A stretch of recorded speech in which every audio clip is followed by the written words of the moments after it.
Saudaraku, sebuah tonggak baru dalam roda pemerintahan Kabupaten Aceh Tengah resmi dimulai.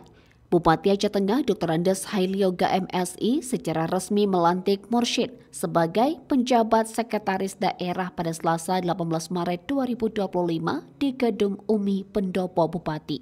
Pelantikan ini dilakukan berdasarkan surat keputusan Bupati Aceh Tengah nomor 95.03 tahun 2025 dan akan berlaku hingga Sekda definitif Subhandi kembali aktif setelah menjalani cuti besar. Bupati Hailyoga memberikan pesan yang penuh makna dan refleksi mendalam. Ia menegaskan bahwa jabatan adalah amanah dari Allah dan pemerintah daerah hanya bertugas menyampaikan keputusan administratif. Bupati juga mengingatkan agar tugas dijalankan dengan penuh tanggung jawab.